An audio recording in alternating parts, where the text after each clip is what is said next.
We come back, a documentary about the underground comic artist R. Crumb and his amazing life and times and family.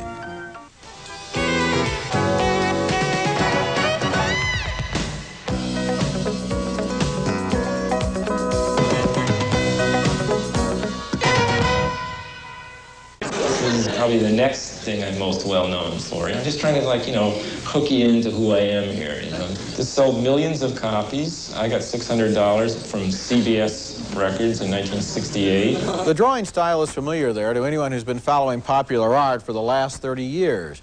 It belongs to Robert Crumb, who came out of underground comic books in San Francisco in the 1960s and is now considered one of the great formative influences in comics and satire over the last 3 decades.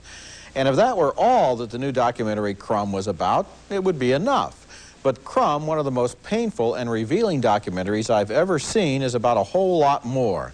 It begins with Crumb explaining how much of his work is directly inspired by the wounds and hurts he experienced while he was growing up. If girls would see that I was more kind and sensitive, they would like me more. And they were kind of impressed by the fact that I could draw, but I couldn't understand why they liked these cruel, aggressive guys and not me, because I was more kind and sensitive and everything, more like them. I was more like them. I didn't realize that they didn't want you to be like them, basically. Then we get a glimpse of his dysfunctional family, including his brother Charles, who was his greatest influence, who started Robert on the road to cartooning, but who dropped it himself and everything else. Charles hasn't left his mother's home in 30 years.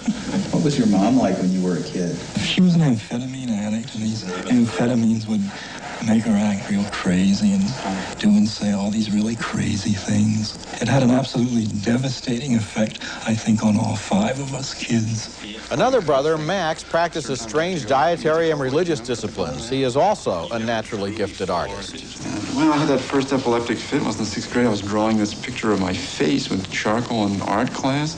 I got the idea, hey man, you can draw, look at this, you know, started working out. You know, it's the first time I had this like artistic experience, you know. And it was so violent to me that I had a seizure. The movie includes commentary on Crumb's work by his friends and critics who react to its strong and deliberately offensive subject matter. Here's an example of the kind of thing I'm talking about in Ooga Booga. It's actually a mockery of black people. Yes, Crumb's work is offensive, and it's meant to be. But after seeing this documentary, we understand that he's not simply drawing these images for fun or to make money. He's drawing them because he has to.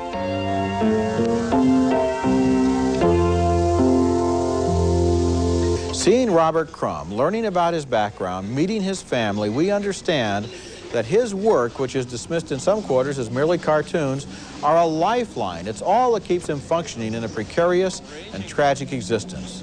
The movie was directed by Terry Zwigoff, a friend of Crumb's, and he realized Crumb would have never let a stranger get this close. All I can say is, this is one of the most extraordinary and riveting films of the year, and if you see it, you will not forget it. Well, Roger, you know, just last week I said I don't expect to see a better film this year than Crumb, and I'm sure I won't, because this is why I go to the movies, to be taken into a human life, in this case 3 lives and a family, and we learn things about, you talked about the artistic impulse, and isn't it refreshing to get that high flown in thinking about a movie? You know how rare it is to hear yourself talk like that about a picture? Well, how about this? Have you seen a picture that showed you more about sibling relationships, about how about parents raising children and the influences they have? This is a great family drama. Now, we've seen 2 documentaries in the last year. Hoop Dreams, a great family story and influencing kids, and here this Crumb. I rank them together in quality. Well, it's a great film, and one of the most amazing things about it is that anyone would allow this kind of a film to be made about them. We're not surprised that the Hoop Dreams people allowed themselves to be filmed. They